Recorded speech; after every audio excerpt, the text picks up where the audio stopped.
어릴 때부터 끝까지 성장하는 신앙에 대해서 우리가 말씀을 나눕니다. 추억에 잠겨 사는 사람이 있습니다. 그래서 가을이 와가지고 가을 낙엽에 공연히 그렇게 마음이 상념이 젖어 있는 사람이 있는데, 신앙에 있어서는 과거의 신앙이 바람직하지 않습니다. 과거에 내가 어떤 열심을 가졌고 금식을 몇 번 했다, 그런 건 자랑거리가 아닙니다. 혹시라도 주 안에서 자랑을 하려면 오늘의 신앙을 자랑해야 됩니다. 오늘도 나는 주님만을 의지하고 산다. 나는 하나님에 대한 사랑이 날로 풍성해 간다는 오늘의 신앙을 얘기해야 됩니다. 우리의 신앙은 과거로 뒤로 물러가는 신앙이 아니라 내일을 향하여 전진하는 생명의 믿음을 가져야 되는 것입니다. 오늘 누가복음 이 말씀을 통해서 이러한 신앙이 어릴 때부터 잘 성장하고 있는지 우리 자신을 살펴보는 그런 계기가 되기를 바랍니다. 예수님께 어린아이들을 이제 데리고 왔습니다. 여기 어린아이는 굉장히 어린아이입니다. 브레포스라는 단어를 쓰는데 이것은 거의 갓난아기 같은 그런 아기들입니다. 그래서 그런 아기들을 이제 데려와서 예수님께서 만져주심을 바란다. 예수님께서 만지니까 귀신이 떠나고 병든 자가 치료함을 받으니까 어린 아기를 데려와서 예수님께서 만져주시면 좋은 일이 있지 않겠습니까? 그래서 이 어린아이들을 데려오는데 제자들이 그것을 금했습니다. 제자들은 예수님을 가까이서 모시는 일종의 그런 특권층이죠. 그렇기 때문에 아기들을 데려오고 이 사람 저 사람 다 예수님 앞에 나오는 것을 자기들이 제어하는 것이 무엇인가 의무고 사명으로 생각했던 것 같아요. 그러나 주님께서는 어린아이들이 가까이 나온 것을 금하지 말라고 오히려 제자들을 책망하셨습니다. 속죄일은 7월 이제 10일 그 대속죄일이죠. 그래서 이스라엘 백성들이 1년에 한 차례씩 모든 것을 다 속죄하고 대제사장이 그 속죄의 피를 가지고 지성소에 들어가서 하나님을 찬양하고 그 이름을 부르는 그런 날입니다. 그래서 그 속죄일 날 저녁에는 어린아기들을 데려와서 축복 기도를 받습니다. 그러니까 이 어린아이들이 하나님의 종 또는 랍비에게 축복 기도를 받는 것이 유대 사회에서 이상한 것이 아닙니다. 그러므로 이 어린아이를 예수님께 그 당시 예수님께 랍비요 이스라엘의 선생으로 그와 같이 생각하셨으므로 당연한 것이지만 제자들이 너무 사람들이 예수님을 함부로 가까이 하는 그런 인상을 받기 때문에 그것을 이제 금한 것입니다. 그러나 예수님께서는 훨씬 더 그 마음을 더 낮추시고 더 사람들에게 친근히 하셔서 그 아기들을 안고 축복해 주신 것 같습니다. 그래서 모든 것을 주님께서는 열어놓고 받아들이고 우리를 돌봐 주신 것입니다. 자녀들은 밥만 먹어서 성장하는 것이 아니라 하나님의 말씀을 먹고 성장해야 됩니다. 우리가 어릴 때 부모님이 자녀를 잘 키운다면 그 좋은 거 먹이고 그야말로 환경 호르몬에 그 해당되지 않는 것도 먹이고, 그래서 그 제자 그 교역자가 그 없는 그 살림에 자기 자식이 낳았어요. 그러니까 그 자식이 이제 이유식에서 고기를 먹으니까 고기를 뭐 100g에 10만 원 주고 샀다든가 어쨌든 엄청나게 좋은 고기를, 그것은 입에 들어가면 아마 녹는 고기겠죠. 그래가지고 그걸 사다 먹였다는 거예요. 그래서 그거 참 잘한 것이죠. 그렇게 사랑을 하면서 키워야죠. 그런데 그것만, 고기만 먹어서 사람이 되는 것이 아닙니다. 사람이 떡으로만 사는 것이 아닙니다. 갓난아기도 하나님의 말씀을 먹어야 됩니다. 그러므로 갓난아기에 그야말로 그 고기 먹을 것이 없어서 미움을 끓여 먹을지라도 쌀가루를 해서 먹일지라도 하나님의 말씀을 먹이면 그 영혼이 잘 되는 것입니다. 신명기 6장 4절 이하에 보면 이스라엘아 들으라, 우리 하나님 야훼는 오직 유일한 야훼이시니 너는 마음을 다하고 뜻을 다하고 힘을 다하여 내 하나님 야훼를 사랑하라. 오늘 내가 내게 명하는 이 말씀을 너는 마음에 새기고, 그래서 하나님을 사랑하라는 그 말씀을 너 자신이 마음에 새기고, 그 다음에 중요한 것이 있어요. 내 자녀에게 부지런히 가르치며 집에 앉았을 때든지 길에 갈 때든지 누워있을 때든지 일어날 때든지 이 말씀을 강론할 것이며. 자식 사랑한다고 고기만 먹이고 좋은 것만 먹이는 것은 부족한 부모입니다. 많은 사람들이 하나님 말씀을 먹이는 것을 모릅니다. 그것을 그리고 등한히합니다. 심지어 하나님의 백성들도 어릴 때야 뭐 먹을 것만 주면 되지 어찌 그렇습니까? 어린 때부터 하나님의 은혜가 임해야 되는 것입니다. 누가복음 2장 40절에 보면 아기가 자라며 강하여지고 지혜가 충만하며 하나님의 은혜가 그 위에 있더라. 예수님의 성장에 대한 말씀이에요.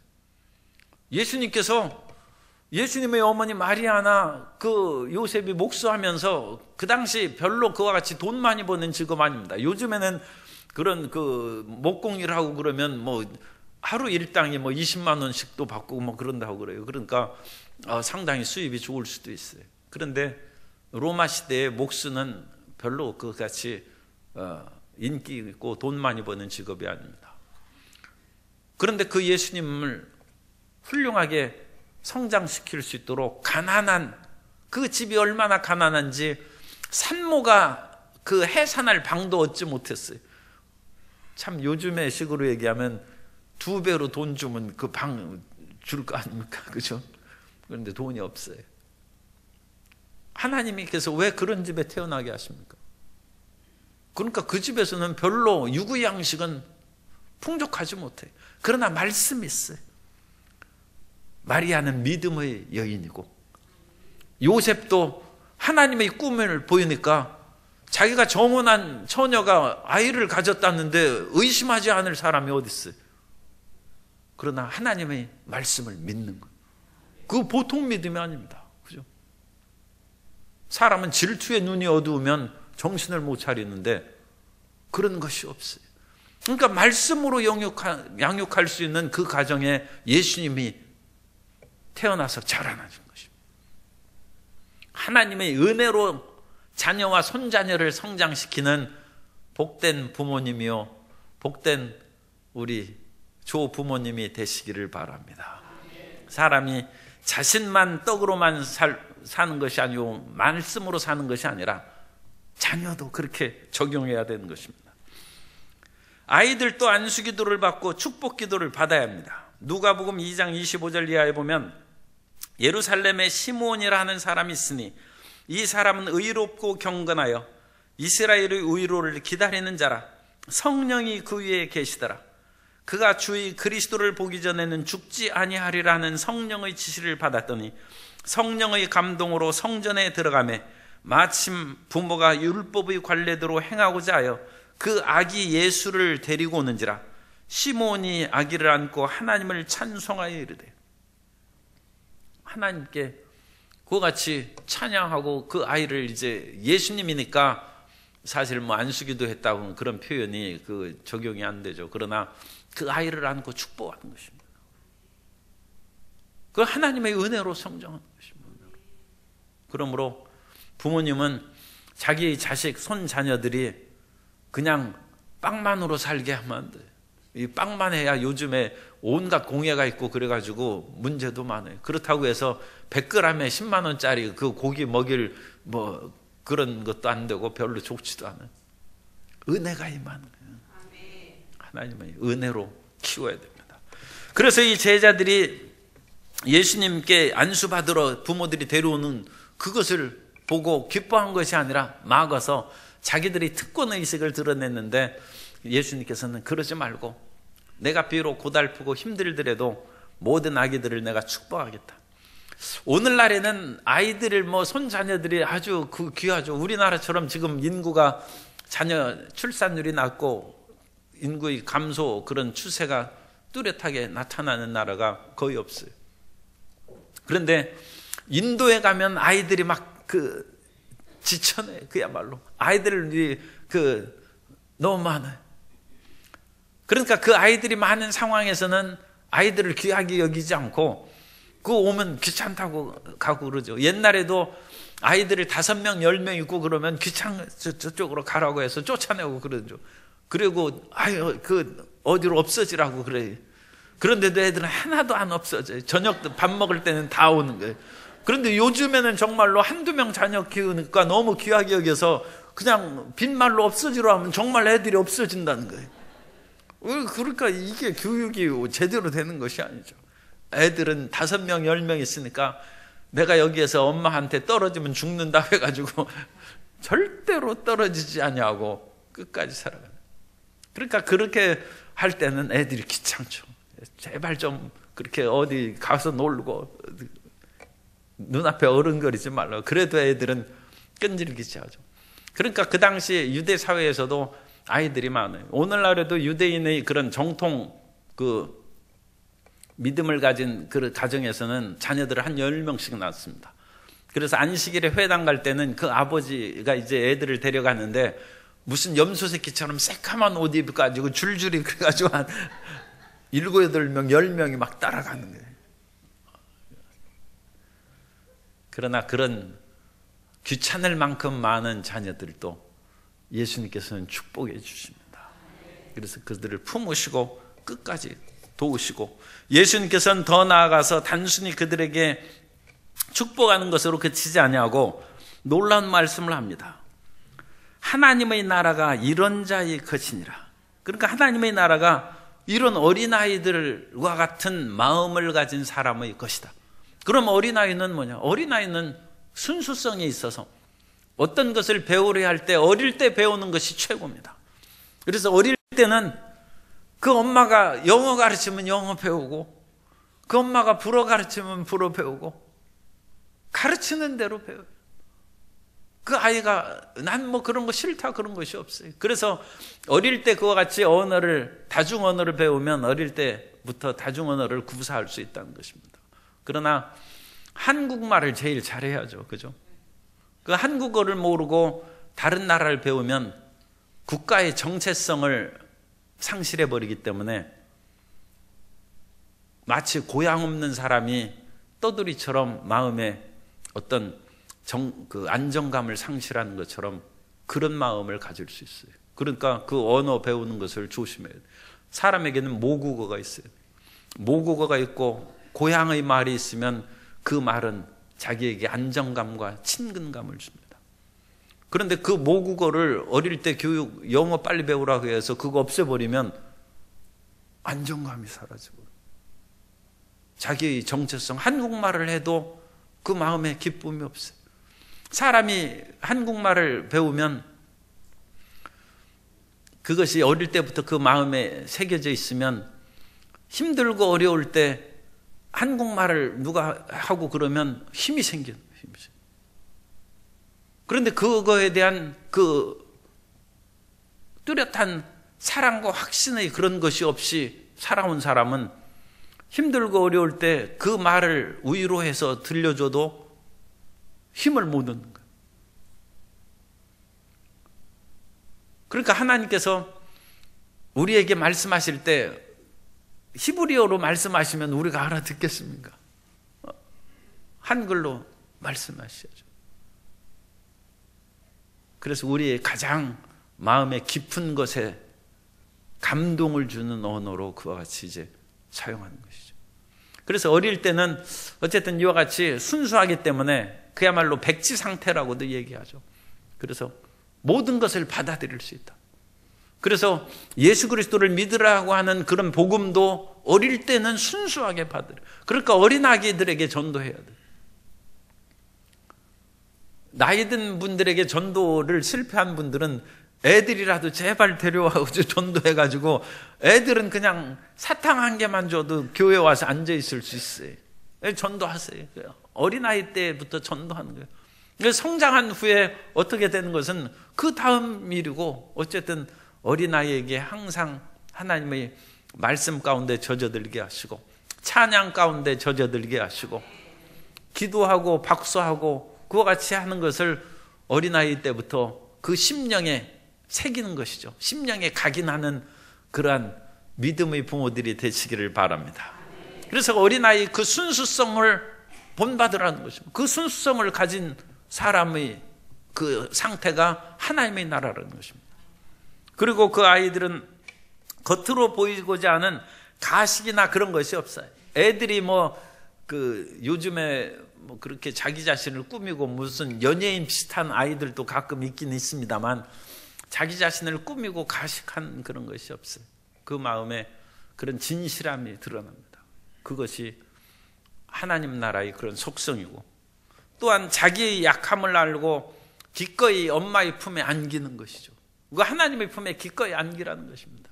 그래서 하나님을 의지하고 신뢰하는 마음을 가져야지 끝까지 자기 자신의 그런 주장과 고집과 자기 힘을 의지해서 살아간다는 그 마음으로 하나님 앞에 나오면 하나님의 도우심과 은혜를 충분히 받지를 못합니다. 그래서 어린아이처럼 하나님의 품에 안기는 그 마음을 갖게 되시기를 바랍니다. 그래서 그와 같이 자신의 약함을 알고 기꺼이 부모의 품에 안기는 것처럼 주님의 품에 안기고, 하나님께서 주시는 말씀을 비판적이고 이것저것 생각해가지고 반발하지 아니하고 순수하게 받아들이고, 하나님을 그와 같이 끝까지 사랑하는 마음으로 살아가는 그 마음을 가질 때 우리의 심령에 주의 성령의 은총과 사랑이 충만히 임하게 될 줄로 믿습니다. 그래서 어린아이 때부터 이와 같이 신앙을 주입시키고 성장할 수 있도록 우리가 이끌어줘야 됩니다. 그 다음에 이제 그 부자 관리에 대한 그런 내용이 나오는데, 이 부자 관리도 이제 어린 시절부터 그 말씀을 잘 배웠다고 그와 같이 얘기하죠. 그래서 그곳으로 이제 연가를 하는데, 18절에 보면 어떤 관리가 물어 이르되, 그래서 어떤 관리는 아르콘이라는 단어를 쓰는데 이 어감은 크게 긍정적이지는 않습니다. 왜냐하면 이 관리라는 것은 유대인의 그런 지도자를 말하는데, 유대인의 지도자들이 예수님을 십자가에 못 박은 것으로 많이 나타납니다.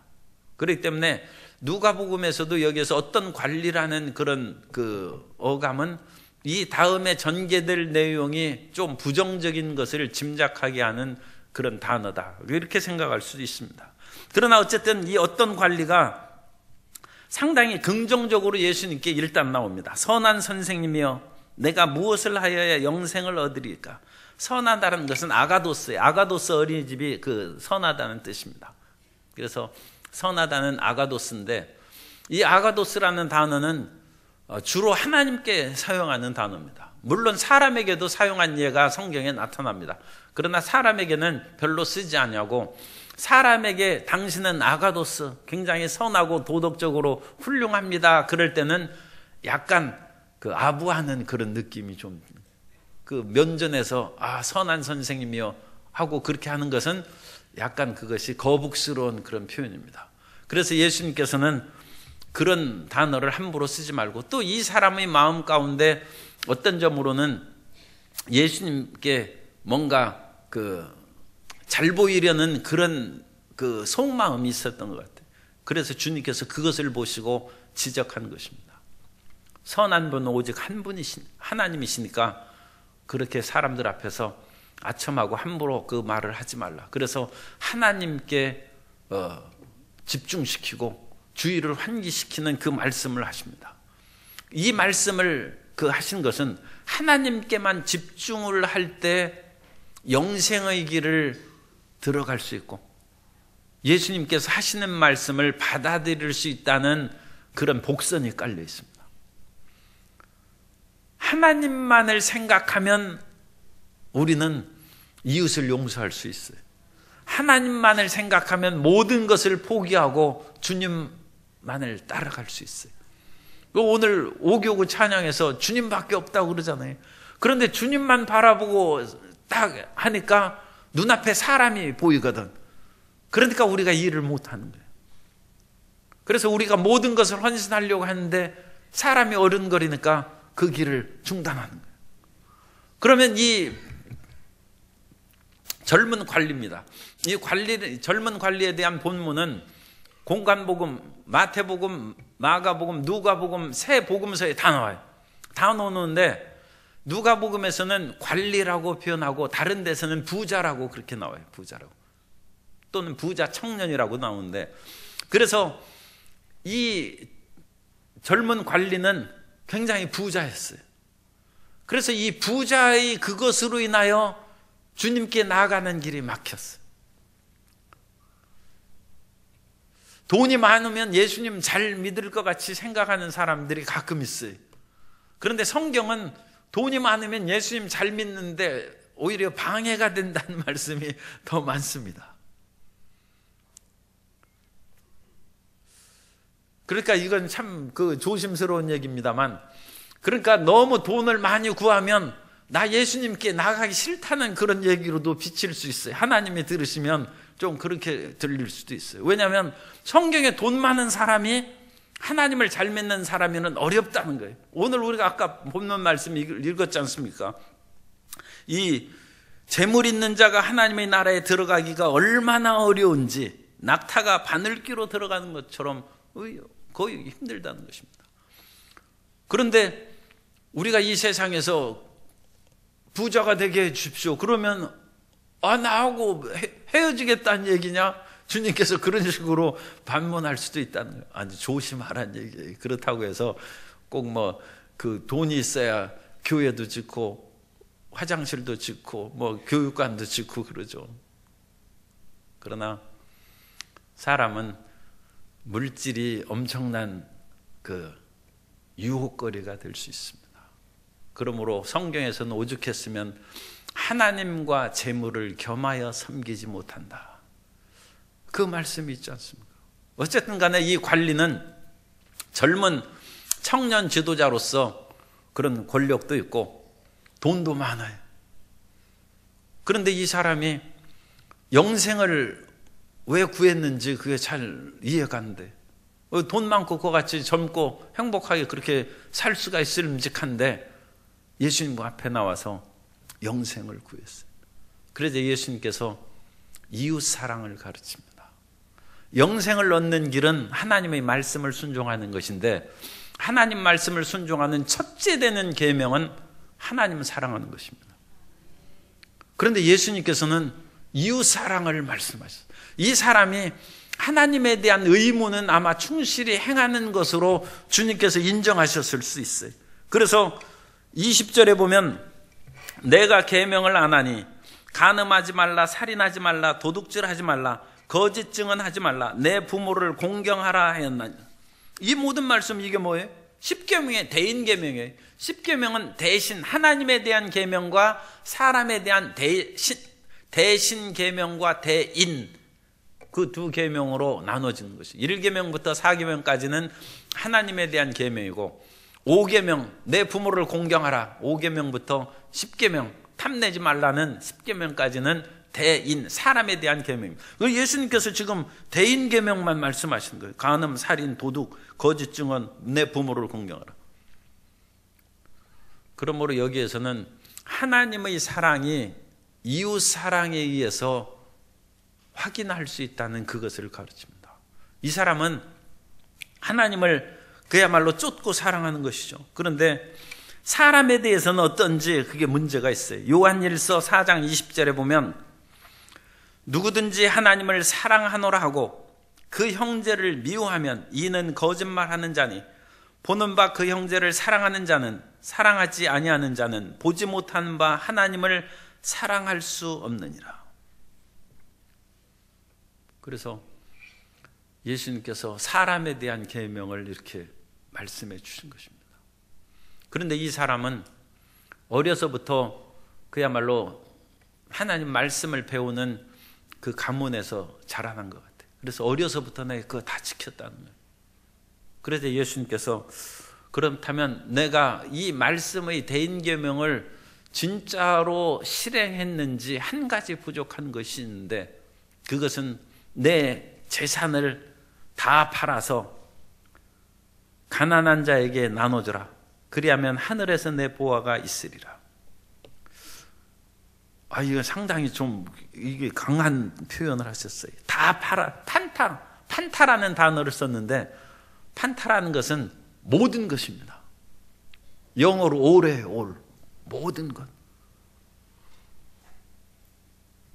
주님께서 우리 주님 앞에 나올 때 모든 것을 바치라고 그렇게 이제 심령적으로 하지만 이렇게 구체적으로 재산을 다 팔아가지고 나오라 그러면 예수님 믿기가 이게 쉽지 않죠.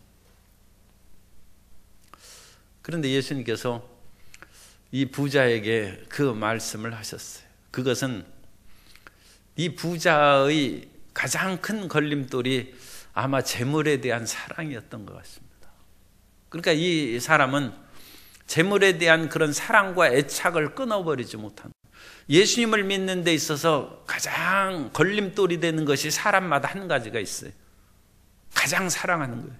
그것은 자기 가족을 사랑하는 것이 가장 큰 수도 있고, 자기 돈을 사랑하는 사람도 있고, 권력을 딴 것은 내가 다 양보할지라도 이 자리에서는 난 물러날 수는 없습니다. 그래서 자기가 가장 사랑하는 그 어떤 것이 있을 수 있어요. 그런데 이 부자 관리는 아마 재물이 예수님께 나오는, 하나님께 나아가는 마지막 걸림돌인 것 같아요. 그래서 주님께서 그거 없애라는 거예요. 그러면 내가 산다는 것입니다. 그걸 없애면 영생을 얻는다는 것입니다. 주님께서는 가끔 이 사람은 제 발로 나왔지만 하나님의 사랑하고 받은 사람들에게는 일찍이 그걸 없애주십니다. 그래서 그 재물이 그 사람이 예수님 믿는데 큰 방해가 될 사람은 가끔 그거 있죠. 그 완전 집안이 망하고 사업이 망하는 거예요. 그럼 그 사람이 걸림돌이 사라진 거예요. 그게 나의 인생이 어찌 저들이 망했는가 하고 좌절하는 경우가 많은데 그렇지 않습니다. 주님께서 예수님 나오는 길을 닦아놓은 거예요. 그래가지고 돈 한 푼 없으니까 예수님 나와서 예수님 잘 믿는 거예요.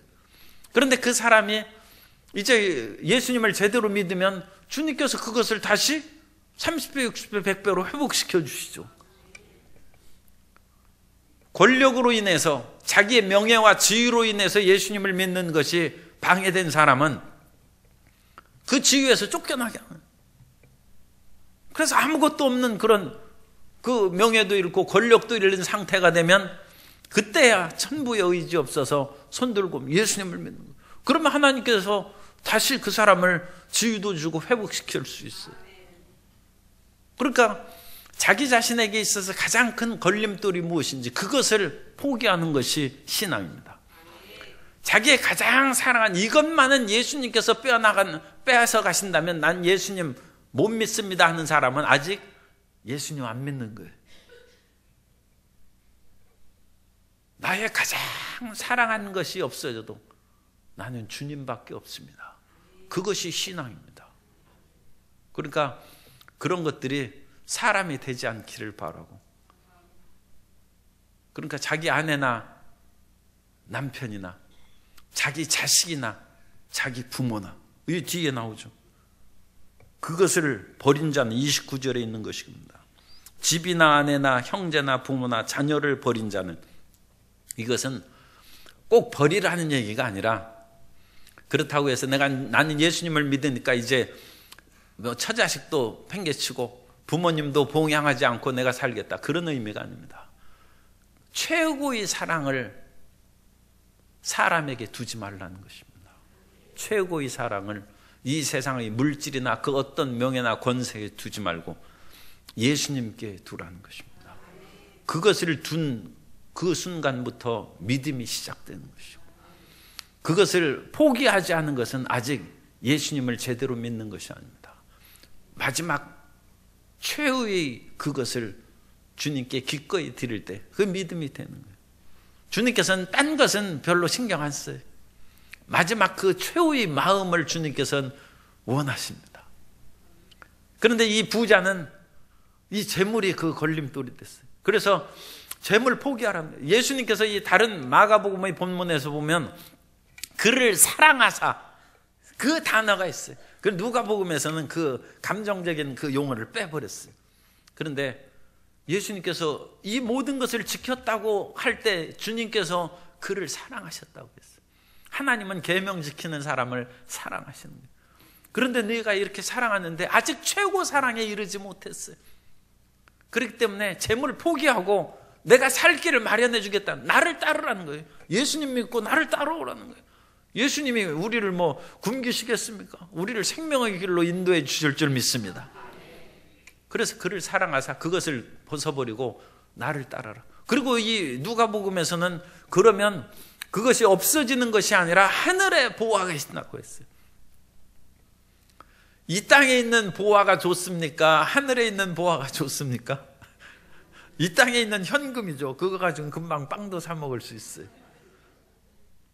그런데 하늘은 지금 우리가 안 가봤지 않습니까? 그런데 이 땅의 보화는 또 제가 말씀드립니다. 조영기 목사님이 그 모래사막에서 수많은 사람들이 이 세상의 모래사막에 끊임없이 모든 것을 움켜쥐는 거예요. 비전을 가지고 권력을 움켜쥐고 돈을 움켜쥐고 사람을 움켜쥐는. 그런데 그 모래를 움켜쥐면 주르르 뭐 새가 나가죠. 그러니까 이 세상의 모든 재물과 부귀영화는 모래를 움켜쥐는 거. 그러니까 영원한 하늘나라의 보화를 그것은 없어지지 않고 도둑이 뚫지도 못하고 녹이 슬지도 않는 그 보화라는 거. 주님께서는 그걸 믿으라고 하죠. 그걸 믿으라고 하는데 우리는 지금 현금을 가지고 있어야 따뜻하다는 거예요. 그죠? 마음이. 그것이 없으면 마음이 시려. 찬바람이 횡 불어요. 그러나 주님께서는 믿음으로 살라고 주님께서 가르치십니다. 어쨌든 돈 뺏어가면 난 안 믿는다 그러면 그거 안 되죠. 지금 관리가 그거예요. 그래가지고 이 사람이 23절에 그 사람이 큰 부자이므로 이 말씀을 듣고 심히 근심하더라. 그런데 베드로는 별로 돈도 없었어요. 그래가지고 28절에 보면 베드로가 여짜오되 보옵소서 우리가 우리 것을 다 버리고 주를 따르나이다. 그러니까 가난한 사람이 믿음을 갖기가 쉬워요. 그래서 큰 부자는 믿음을 갖기가 어려워요. 그래서 가난한 사람이 감사해야 됩니다. 하나님 내가 왜 가난해서 이렇게 힘들게 삽니까? 그러니까 믿음을 얻었죠. 큰 부자는 믿음을 갖기가 어려워요. 그래서 이 사람도 예수님 앞에까지 나왔지만 큰 부자이므로 근심하더라 됐는데 마가복음에서는 근심하여 떠나갔다고 했어요. 근심해서 예수님 떠나갔다고 했어요. 그런데 누가복음에서는 떠나간 것은 여기에는 단어 없죠. 그냥 심히 근심해서 실행할 수 없는 말씀을 하시는구나. 그렇게 이제 생각하는 것입니다. 우리가 전 재산을 바치기는 어렵죠. 그런데 과부는 2랩돈밖에 없어요. 동전 2개밖에 없어요. 그렇게 돈 없이 사는 사람이 또 가끔 있어요. 그러니까 주님께서 전 재산 바치라니까 2랩돈 그냥 냈어요. 그리고 예수님이 보고 놀라가지고 이 전 재산을 겨우 500원 바쳤어요. 그런데 그 사람은 그것이 다예요. 그런데 부자는 1억 있고 10억 있고 100억 있으니까 못 바친다. 그래서 믿음을 못 얻어요. 25절에 부자가 낙타가 바늘귀로 들어가는 것이 부자가 하나님의 나라에 들어가는 것보다 쉬우니라. 그래서 이제 고대의 이 바늘귀에 대한 해석이 여러 가지 있는데 바늘귀와 같은 작은 성, 한 7피트 되는 한 2m 정도 높이 되는 그런 작은 성문이 있습니다. 그래서 낙타가 들어가려면 낙타는 키가 한 2m 넘을 거예요. 그러니까 낙타를 이렇게 말을 타도 별로 안 높은데 낙타를 타면 이 밑에가 아스라의 땅이 그래 떨어지면 위험할 것 같아요. 낙타가 확실히 키가 커요. 그런데 그 낙타가 그 바늘귀 문 한 2m 되는 문으로 들어가려면 얼마나 힘들겠어요. 그러나 들어갈 수는 있어요. 그래서 그런 식으로 과거에는 해석했는데 요즘에는 그런 바늘귀만한 성문 그런 비유로 거의 해석하는 것을 포기하고 이것은 하나님 예수님께서 극도의 그런 강한 표현을 쓰는 것이다. 바늘기로 낙타가 들어갈 수 있습니까? 불가능하죠. 그런 것처럼 재물을 조심하라. 재물은 하나님 나라 들어가는데 못 들어가게 한다는 것입니다. 그래서 재물을 가진 사람도 그 들어갈 수 있는 방법이 딱 한 가지 있어요. 그건 예수님 믿는 거예요. 부자나 가난한 사람이나 예수님을 믿으면 다 천국 갑니다. 그러니까 그 길은 마지막 하나 열려 있어요. 그러나 큰 부자일수록 바늘기로 낙타가 들어가는 것이 불가능한 것처럼 예수님 믿고 살기가 불가능하다는 것입니다. 그래서 이건 강한 표현입니다. 강한 표현. 그래서 아니 그러면 누가 구원을 받을 수 있겠습니까? 사람은 할 수 없으나 하나님은 하실 수 있다 하시면서 우리 29절 30절을 읽겠습니다. 이르시되 내가 진실로 너희에게 이르노니 하나님의 나라를 위하여 집이나 아내나 형제나 부모나 자녀를 버린 자는 현세의 여러 배를 받고 내세의 영생을 받지 못할 자가 없느니라 하시니라. 최고의 사랑을 포기하면 하나님께서 채워주십니다. 하나님께서 채워주신다는 보장이 있어야 내가 포기하겠습니다. 그러는 것은 야복강에서 야곱이 천사와 싸우는 그 씨름이에요. 그것을 포기를 못한 사람은 계속 씨름하고 있는 거예요. 그러나 그것을 꺾어버리면 하나님께서 문을 열어주십니다.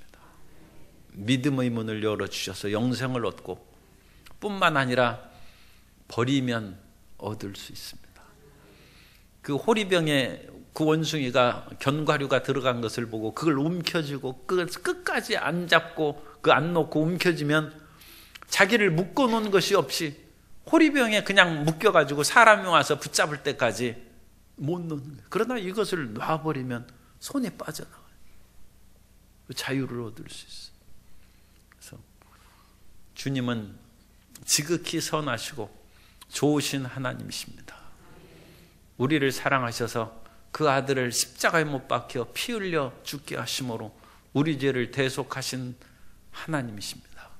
그 하나님 앞에 포기하지 못할 것이 무엇이 있습니까? 그 모든 것을 드리면 영생을 얻습니다. 그리고 모든 것을 드리면 이 땅에서도 핍박을 겸하여 받긴 하지만 현세에서도 사랑하는 가족을 회복할 수도 있고 물질도 회복할 수 있고 더 중요한 것은 영생을 얻는다는 것입니다. 주님의 말씀을 믿고 말씀에 순종하는 어린아이와 같은 신앙을 갖고 끝까지 성장하는 믿음을 갖게 되시기를 예수님의 이름으로 축원합니다.